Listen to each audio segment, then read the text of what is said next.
ഹൈന്ദവാചാരങ്ങളെ വെല്ലുവിളിക്കുന്ന കമ്മി കൊങ്ങി സുഡാപ്പികളുടെ സ്ഥിരം കലാപരിപാടിക്ക് തൃശൂർ പൂരത്തിനും ഇത്തവണ സാക്ഷിയാകേണ്ടി വന്നു. കുടമാറ്റത്തിൽ രാംലല്ലയടക്കം നിറഞ്ഞു നിന്നപ്പോൾ വിറളി പൂണ്ട ചിലർ പോലീസിനെ ഉപയോഗിച്ച് പൂരം നിർത്തിവെപ്പിക്കാനുള്ള ശ്രമങ്ങൾ തുടങ്ങി. ഒരു തരത്തിലും പൂരം മുന്നോട്ട് കൊണ്ടുപോകാനാകാത്ത സാഹചര്യം വന്നതോടെ ചരിത്രത്തിലാദ്യമായി അലങ്കാരപ്പന്തലിലെ ലൈറ്റുകൾ അണച്ച് തിരുവമ്പാടി ദേവസ്വത്തിന് പൂരം നിർത്തിവെക്കേണ്ടി വന്നു. പുലർച്ചെ 3:30 നിശ്ചയിച്ച വെടിക്കെട്ടും മുടക്കേണ്ടി വന്നു. മഠത്തിൽ വരവ് പാതി വഴിയിൽ നിർത്തിവെക്കാൻ നിർബന്ധിതരായി. പഞ്ചവാദ്യക്കാർ വടക്കുന്നാഥ ക്ഷേത്രനിറയ്ക്ക് മുന്നിൽ വെച്ച് പിരിഞ്ഞുപോയി.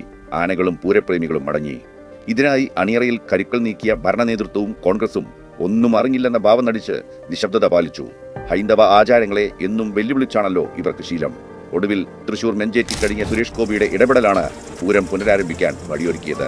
ചികിത്സയിലായിരുന്ന സുരേഷ് ഗോപി ശാരീരിക ബുദ്ധിമുട്ടുകൾ പോലും അവഗണിച്ച് പുലർച്ചെയോടെ ആംബുലൻസിൽ സ്ഥലത്തെത്തി.